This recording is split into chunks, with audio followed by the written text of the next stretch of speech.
Santo, santo, santo é o Senhor. Aleluia. Graças a Deus. Aleluia. Glorificado é o nome do Senhor. Diga graças a Deus. Diga graças a Deus. Cadê a turma do glória a Deus? Cadê a turma do aleluia? Cadê a turma do amém? Cadê a turma das palmas? Aleluia. Glorificado e exaltado é o nome do Senhor. Bota a mão no ombro do teu irmão e fala assim: você é precioso para mim. Aleluia. Diga para ele assim: hoje nós vamos viver o sobrenatural de Deus. Aleluia. Graças a Deus. Louvado seja o nome do Senhor. Quem está feliz com o Senhor, diga amém. Aleluia. Graças a Deus. Quem já pisou no Santo dos Santos não consegue ficar e nem estar em outro lugar. Glória a Jesus. Graças a Deus. Louvado seja o nome do nosso Deus. Ó Espírito Santo maravilhoso, glorificado e exaltado é o nome do Senhor, Deus Santo de Israel, digno de toda a honra e toda a glória do Senhor. Não há outro Deus melhor, não há outro Deus, amados irmãos. Aleluia. Glória a Jesus. Aleluia. Palavra do Senhor aberta no livro de Atos dos Apóstolos, capítulo de número 1.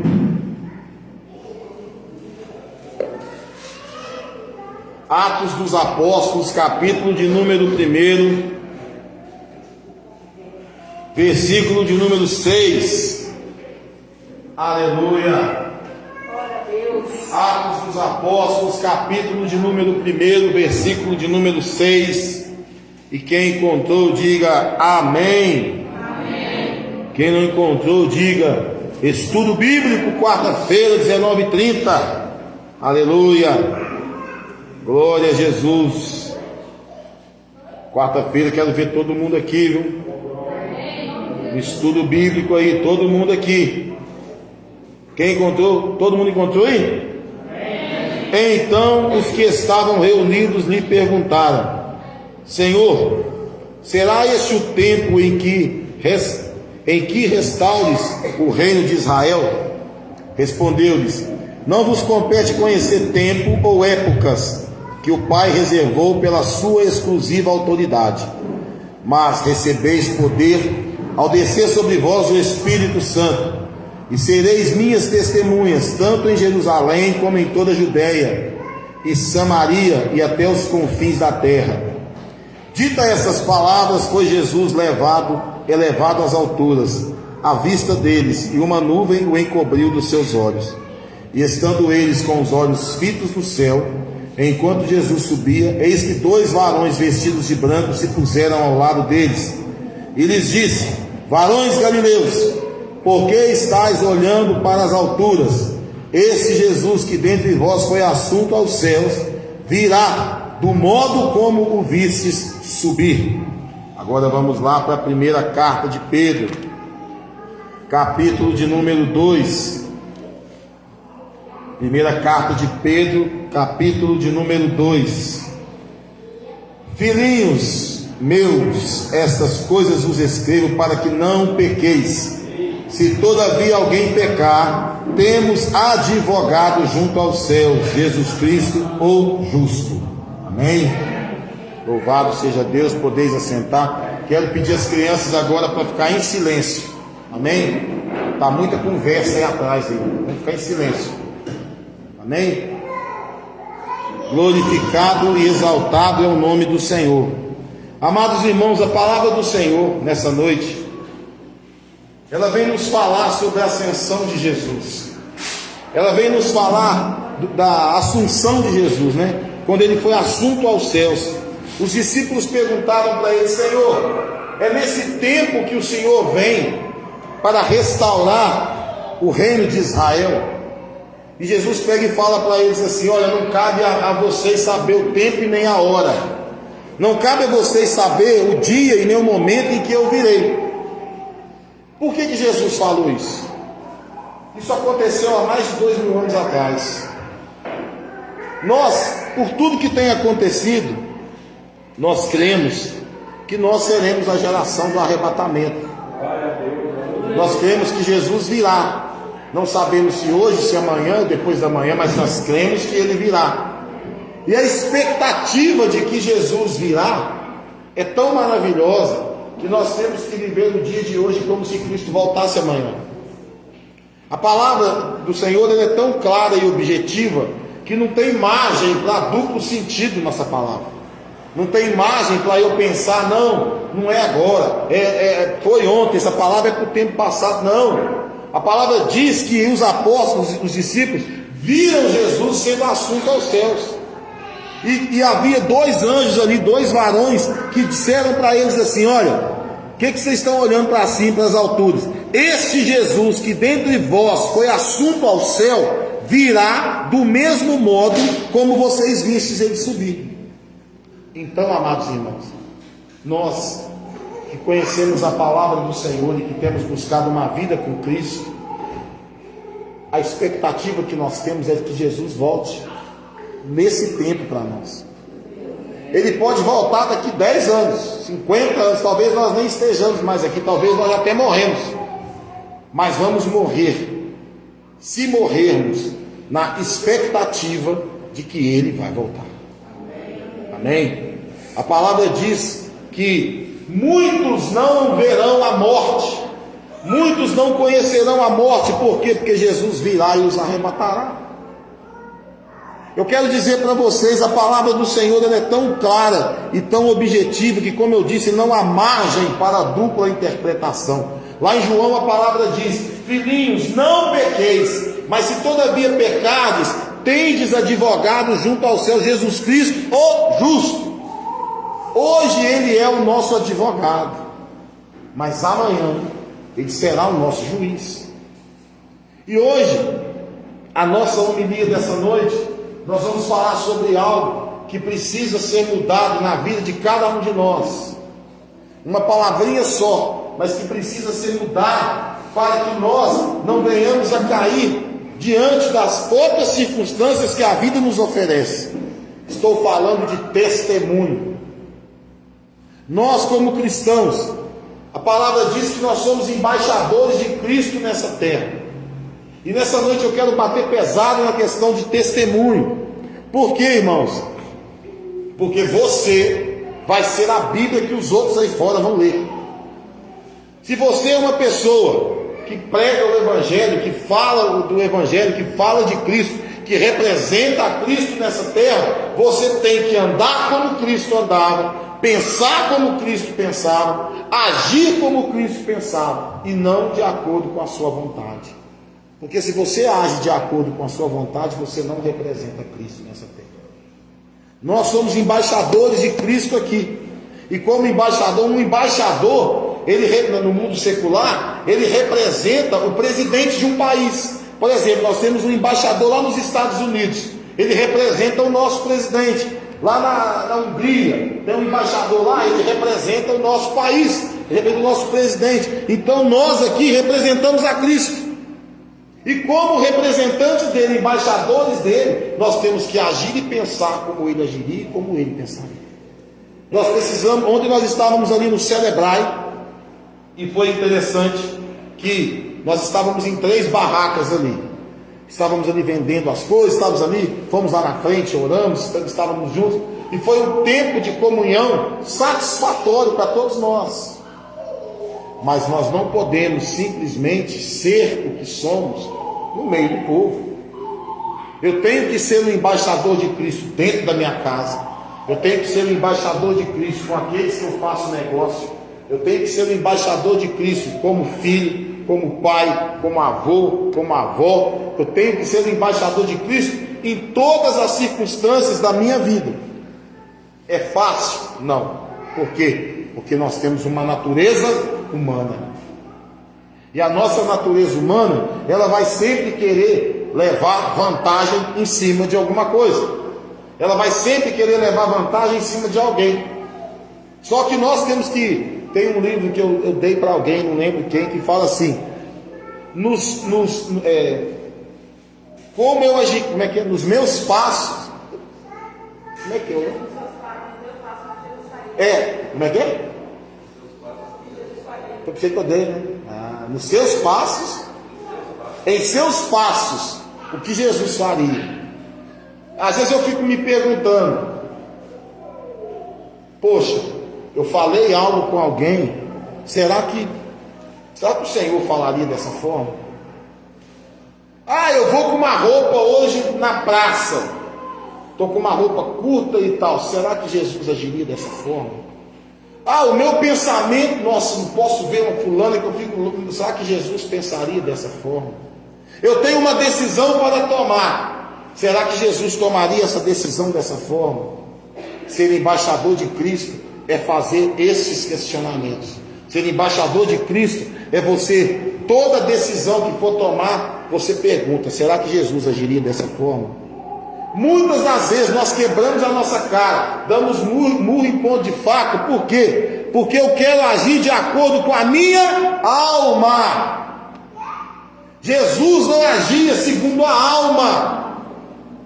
Jesus, primeiramente, ele era conhecedor da palavra. Mas você pode pensar assim, mas ele era Deus. Sim, mas nessa terra ele estava aqui como o quê? Como homem, sujeito às mesmas paixões que nós, sujeito aos mesmos desejos. Agora ele diz, no meu nome vocês farão obras iguais ou até maiores do que as minhas. Jesus, amados irmãos, ele não quis ser equiparado a ninguém, mas ele disse para nós, através da palavra, ele disse para nós, através da palavra, que nós faríamos obras iguais ou até maiores do que ele fez. E por que ele disse isso? Porque hoje nós temos, no tempo de Jesus andava, ia lá na Divisa Nova, ia lá no Cabo Verde, ia no céu, andava debaixo do sol escaldante ali com seus seguidores. Mas nós, grande maioria, vai de carro, abrange um espaço maior. Hoje nós temos a internet onde podemos ministrar a palavra. Hoje nós temos e-mail pela qual podemos ministrar. Estávamos ontem ali no Celebrar, e não sei quantas pessoas tinha, mas tinha bem mais gente do que ano passado. E muitas pessoas ali ouviram a palavra, receberam a oração, cantaram, louvaram. Mas não pode ser só ali. Tem que ser na minha vida cotidiana. Nós não podemos simplesmente achar que, não, hoje eu vou no culto, então hoje eu estou com a capa de santidade para ir ao culto. Não. É lá no meu trabalho que eu tenho que demonstrar que eu sou cristão. É dentro da minha casa, com a minha esposa, com os meus filhos, que eu devo demonstrar que eu sou cristão. É nos meus negócios, nos meus afazeres, que eu tenho que demonstrar que eu sou cristão. A palavra diz, filhinhos, não pequeis.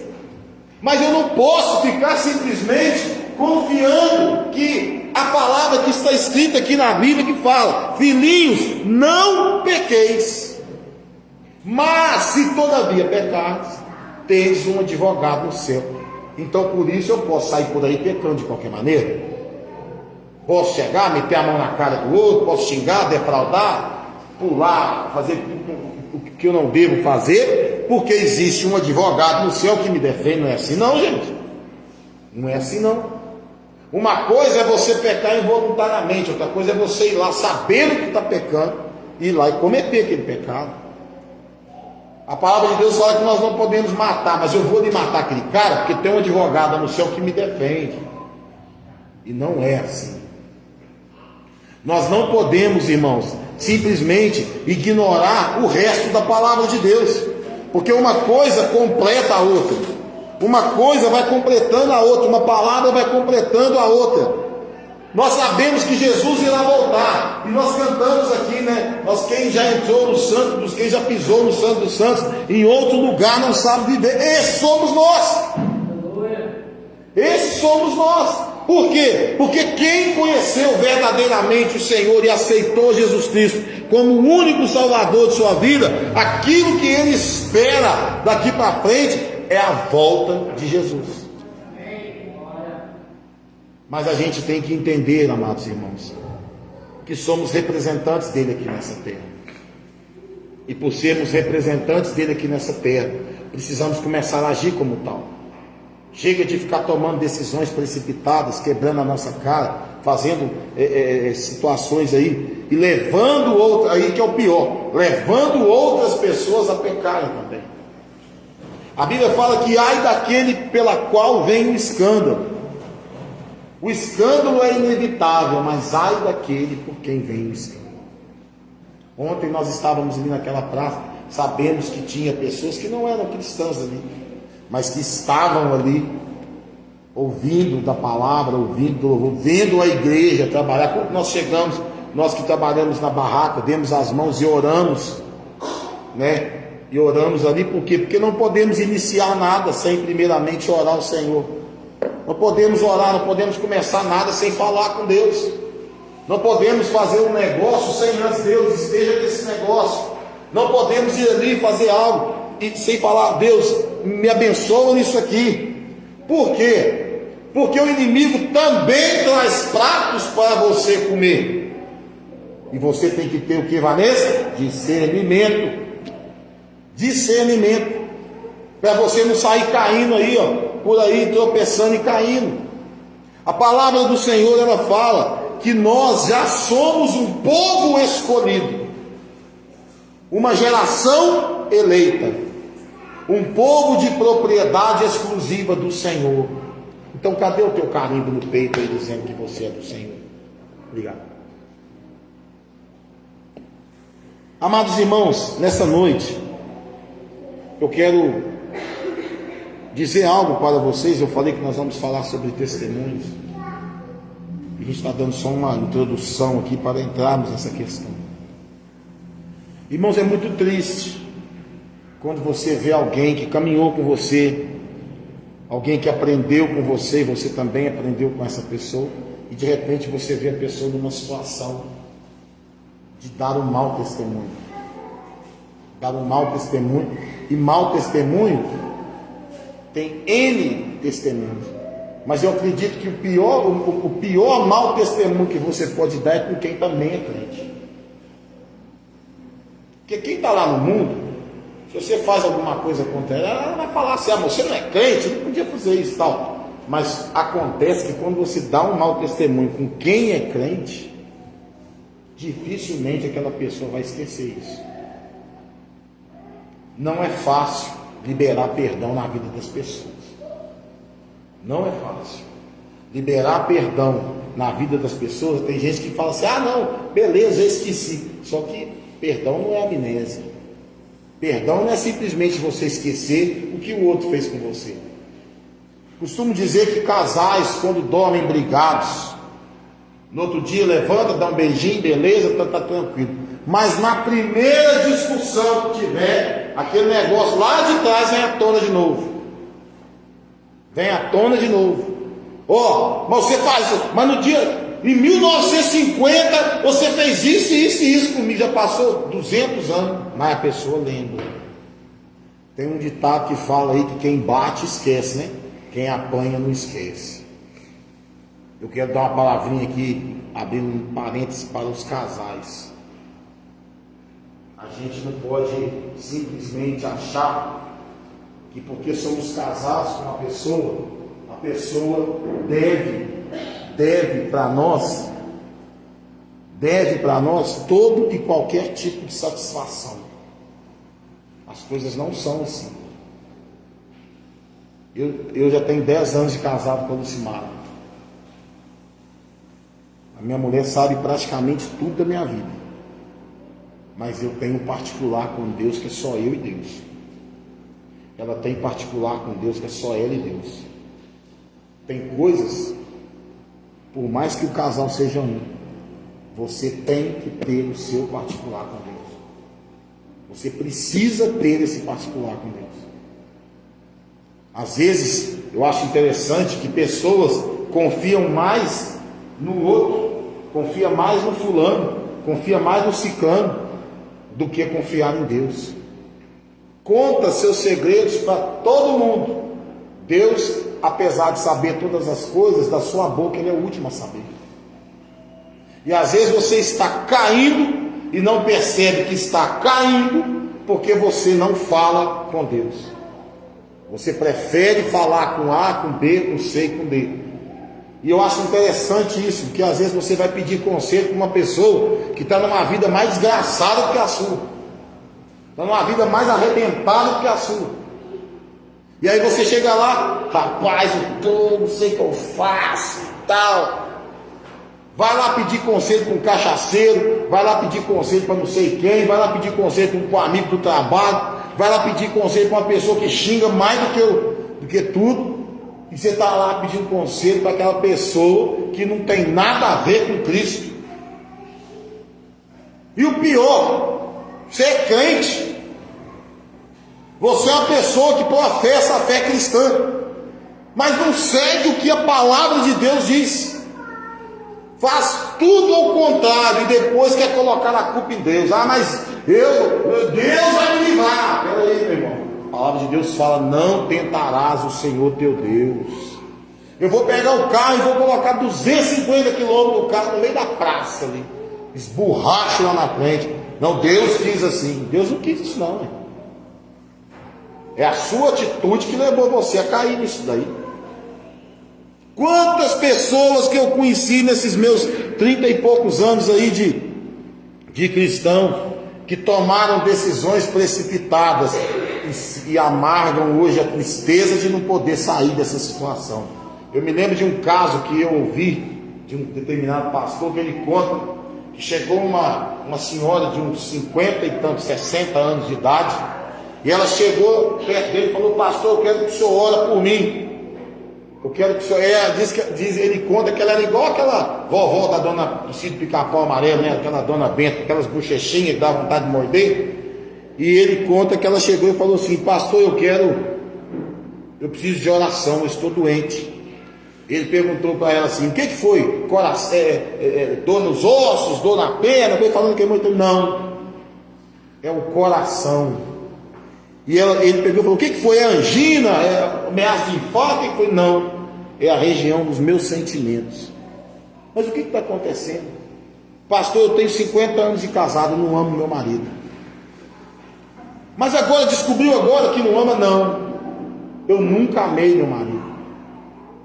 Quando eu era adolescente, o meu pai chegou perto de mim e falou: amanhã, 5 horas da manhã, você levanta que você vai conhecer o seu noivo, seu futuro marido. O meu compadre, o filho dele, formou em doutor, e ele está chegando amanhã, e nós vamos lá, para você conhecer o seu noivo. Nós vamos lá na estação receber ele. E chegando lá, né, a Maria Fumaça, a menina disse que deu até um desarranjo nela lá. Quando desce aquele camarada, desce aquele negócio que você não sabe se está de frente, se está de costas, que está tudo esquisito, dente para fora, igual o Ronaldinho Gaúcho, todo atrapalhado. A menina que olhou, deu até uma tristeza no coração dela. Mas o pai já havia feito compromisso com o compadre dele lá, que ia casar os dois. E ela se casou com aquele rapaz, deu filhos àquele rapaz, mas nunca amou aquele rapaz. E depois de 50 anos, ela chega no pastor dela e fala: pastor, eu nunca amei meu marido. Cuidei dele, dei filhos a ele, cuidei dos filhos, fui fiel a ele ao tempo todo. Mas cheguei num ponto que eu não aguento mais. Essa decisão foi tomada pelos pais. Mas essa decisão pode ser tomada por você também. Hoje em dia não tem esse negócio mais do pai falar que a filha vai casar com fulano, não tem mais isso. É você que escolhe. Então você escolhe o que você vai viver lá na frente. É você que escolhe aonde você vai pisar lá na frente. Agora imagina uma pessoa viver 50 anos com a outra sem amar. Imagina você, vamos trazer para o âmbito da igreja, imagina você estar há 30 anos dentro da igreja. Está aqui 30 anos. E quando você olha, você não ganhou uma alma para Jesus. Que frustração é essa? Olha para trás e vê que nesses 30 anos que você está na igreja, você não pregou para ninguém. Você não foi o embaixador de Cristo nessa terra. Imagina, nas reuniões de oração, você nunca veio. Nos cultos de evangelismo, você nunca foi. Você nunca procurou fazer nada dentro da obra do Senhor. Ou seja, você é um espantalho dentro da igreja. Uma pessoa que chegou e sentou e acostumou com essa vida, mas não viveu a vida com Cristo. Por isso que a palavra de Deus fala que no final dos tempos, o Senhor vai falar: eu não te conheço. Você não andou comigo. Eu estava lá, mas você não andou comigo. E aí eu trago a revelação dessa palavra para vocês, para provar e mostrar para vocês que vocês podem reparar. Tem uns que flutuam dentro da igreja, e tem outros que parece que está com a âncora amarrada no pé, não sai do lugar. Ele sei lá, ele é bom para fazer qualquer coisa, menos para estar aqui dentro da igreja. Ele é bom para ajudar, ele é bom para bater laje, ele é bom para arrumar morro da casa dos outros, ele é bom para tudo. Mas dentro da casa do Senhor ele é anátema. Ele é um engano dentro da casa do Senhor. E o pior, ele acha que ele está certo. Ele acha que não, eu indo no culto, beleza. Eu indo no culto, show de bola. Mas ele não vai para uma oração, ele não vai no evangelismo, ele não vai para um jejum, ele, nada do que é isso. Ele é muito bom com o material, mas o espiritual, nada.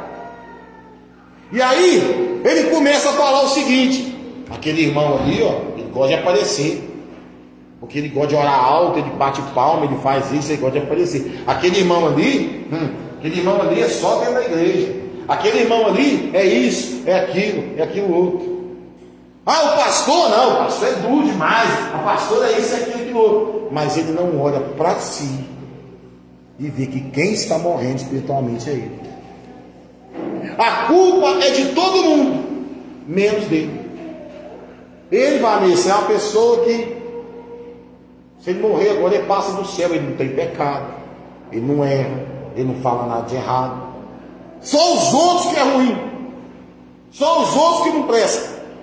Ele pode ir induzir. Ontem eu conversei com um cara lá na praça, e o cara falou para mim: não, porque eu fui da fulana da igreja tal, do testemunho de Jeová, não sei de quem, não sei mais o que, tal. E eu fiquei olhando para ele: meu amigo, você foi disso tudo e não foi de lugar nenhum. O que adianta frequentar 250 igrejas, mas não ter comunhão com Deus? Pastor, mas o senhor está julgando? Não, ele falou isso. Nas entrelinhas do que ele falou isso. Ele veio aquele papo de unicista, né? Eu não preciso estar na casa do Senhor para congregar. Já está indo contra a Bíblia, então já está errado aí. Já começa a errar por aí. Nós, amados irmãos, temos um advogado nos céus que nos defende. Mas para que nós possamos clamar esse advogado, qualquer pessoa que entrar em qualquer situação que necessite de um advogado, a primeira coisa que você tem que fazer é falar a verdade com esse advogado. Se você não falar a verdade com esse advogado não tem linha de raciocínio para te defender. Ou ele vai começar a mentir, e uma mentira chama outra. Como é que você fala, Vanessa? Uma mentira precisa de outra maior. Nós precisamos começar, irmãos, a entender o seguinte: nós não estamos mais no tempo de brincar. Nós não estamos mais no tempo de falar assim: não, amanhã eu faço.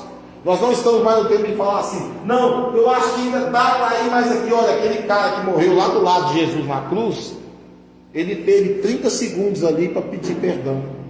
E na verdade, né, ele nem pediu perdão. Na verdade, ele falou para Jesus: Jesus, lembra de mim quando entrares no teu reino. Ele não estava preocupado com a bênção, ele queria estar do lado do dono da bênção. Talvez nós estamos caminhando pelo lado errado, irmãos. Talvez nós estamos levando a nossa oração para o lado errado. Senhor, abençoa o fulano. Quem estava aqui no dia que eu dei aula aqui sobre oração? Quem estava aqui? Quase ninguém, tá vendo? Quando eu oro, vamos lá. Quando eu começo a orar e falo assim: Deus, abençoa o Gabriel, abençoa o Edinho, abençoa a Vanessa, abençoa a Manu, abençoa a igreja. Eu estou fazendo uma oração. Qual é essa oração que eu estou fazendo? É uma oração que? Pública. É uma oração pública. Eu estou orando, apresentando todos aqueles, situações, etc e tal. Mas a Bíblia fala de uma oração. Quem sabe me dizer qual que é? Pai Nosso é a oração que Jesus nos ensinou, mas existe uma oração que a Bíblia nos fala. Qual é? Quem sabe? Tá vendo? Não vem na escola bíblica dominical, ou melhor, na quarta-feira de ensino, ela não pergunta, não sabe. O que é?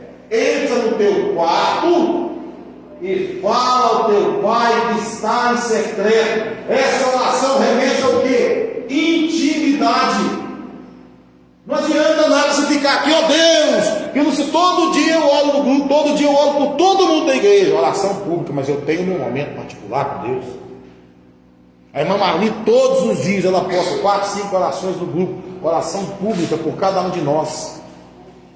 Mas nós temos que ter o nosso secreto com o Senhor, porque é lá, naquele secreto, que Deus vai falar com você. É lá no secreto que Deus vai abrir as comportas para você. É lá que Ele vai falar: olha, o caminho não é esse, o caminho é esse aqui. Se nós ficarmos esse negócio, meus irmãos, o Bruno que é cheio disso, né? 6 horas por mim lá. Eu creio que 6 horas, né?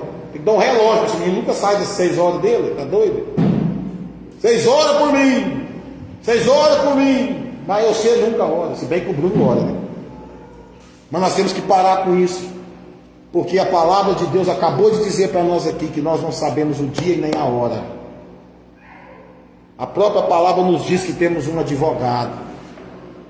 E eu vou falar algo aqui, tomara que vocês não se escandalizem com o que eu vou dizer.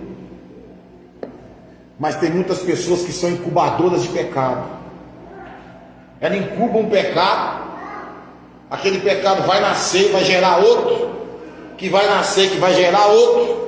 E por que não mata esse pecado no ninho? Porque não confessa. A Bíblia fala o seguinte, irmãos: Deus, Ele nos perdoa dos nossos pecados quando nós pedimos perdão. Mas a palavra fala para nós fazermos o quê? Confessarmos uns aos outros. Porque quando eu confesso, há cura. Aquele irmão, eu falo, infelizmente não deveria ser assim. Infelizmente deveria ser assim, eu poder chegar na irmã Maria, irmã, eu pequei nisso. Eu queria que a senhora orasse comigo. E a irmã Maria vai orar comigo. E eu serei curado.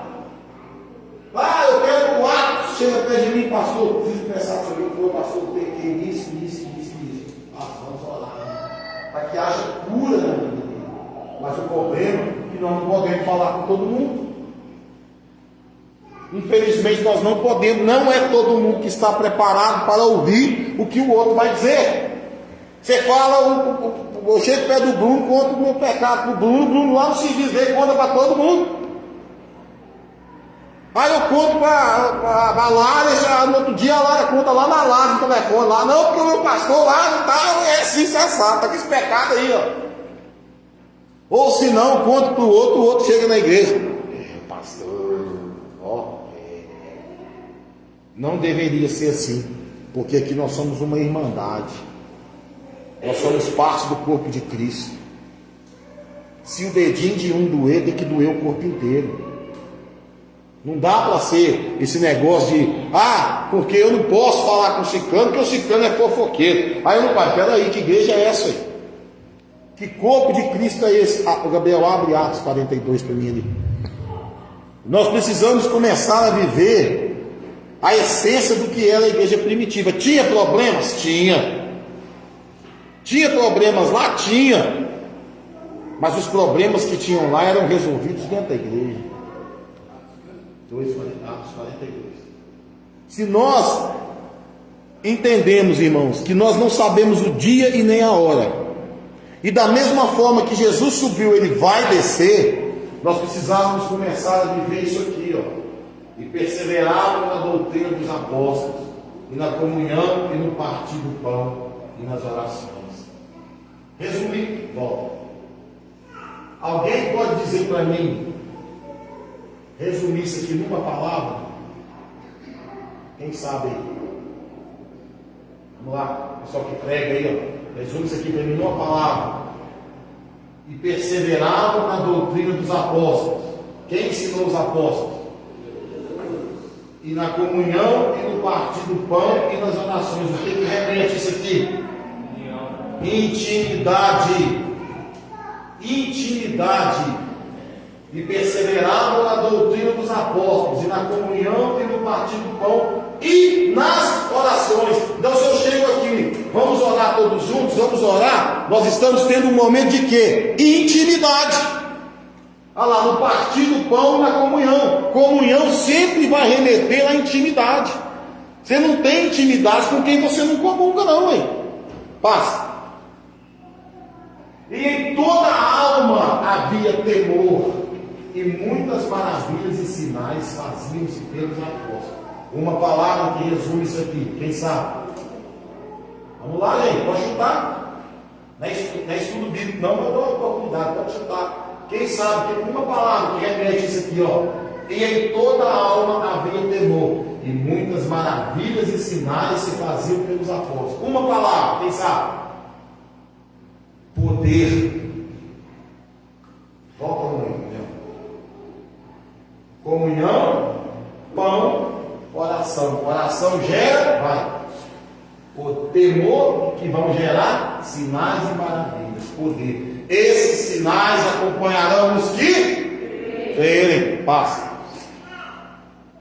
E todos os que criam estavam juntos e tinham tudo em comum. O que remete isso aqui? Unidade. Quem falou aí? Parabéns, número 10. Unidade. Remete à unidade isso aqui, passa.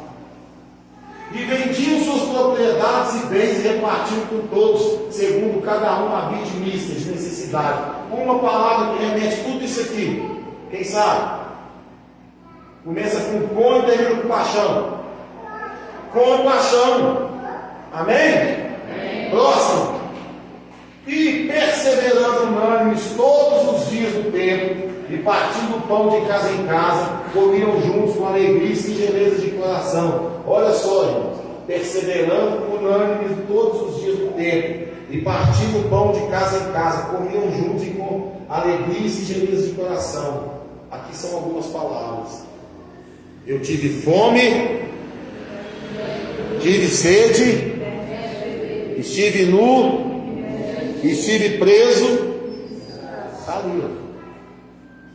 Unânimes no templo. Quem está no templo, está com o coração aqui, com o coração no Senhor. Qualquer um dos pequeninos que passar alguma dificuldade, ele vai até a casa da pessoa, vai comer com ela lá. Detalhe, vamos abrir um parênteses aqui, né? Não é ser peso na casa dos outros, não, viu, gente? Mas é ir lá visitar aquele que está doente. Mandar uma mensagem: irmão, como é que você está? Você está bem? Você está legal? Está tudo bem? Tem dia que eu estou lá, às vezes estou meio cochilando, aí manda e me liga. Não, só liguei para saber se você está bem. Né, irmão? Glória a Deus. Tem dia que às vezes a liga eu nem vejo e depois eu retorno. A pergunta é como a gente está. Isso é singeleza de coração, isso é amor. Passa. Louvando a Deus e caindo na de todo e todos os dias. Aí que vem a chave do negócio. E todos os dias, ó, quem está escrevendo? Ó, não, peraí. Vamos lá. O Senhor a aqueles que se está vendo? Quando nós caímos na graça do povo, as pessoas vão ter o desejo de conhecer no lugar aonde você congrega. Se você cai na graça do Senhor, as pessoas vão olhar para você e vão falar: poxa, mas que povo feliz, que povo bacana. Ontem não estava um clima legal lá na barraca, todo mundo junto lá, todo mundo trabalhando lá, um clima gostoso. Pode ter certeza que as pessoas comentaram da barraca.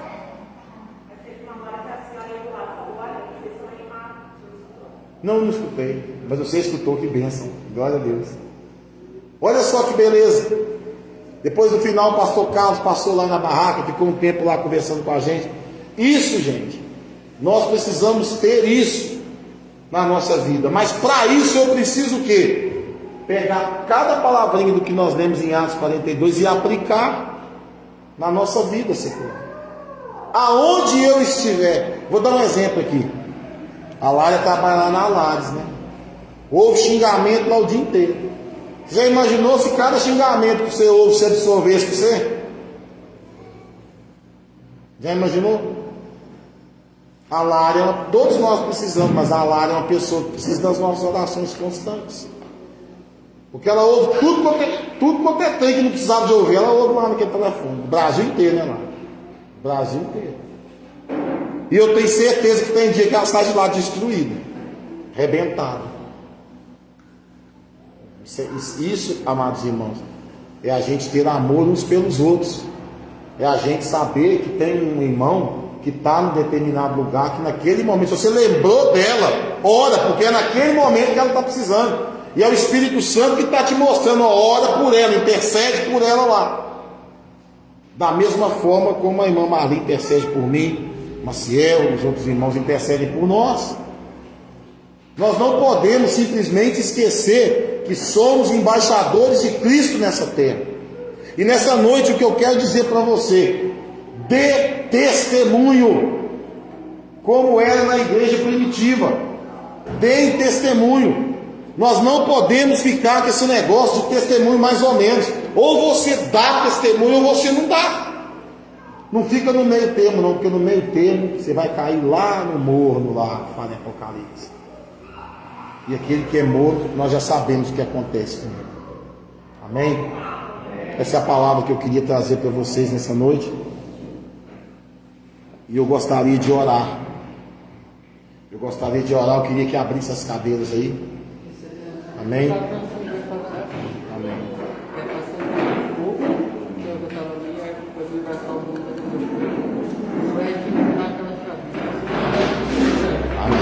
Glória a Deus. Aleluia. Que Deus abençoe vocês em nome do Senhor Jesus Cristo.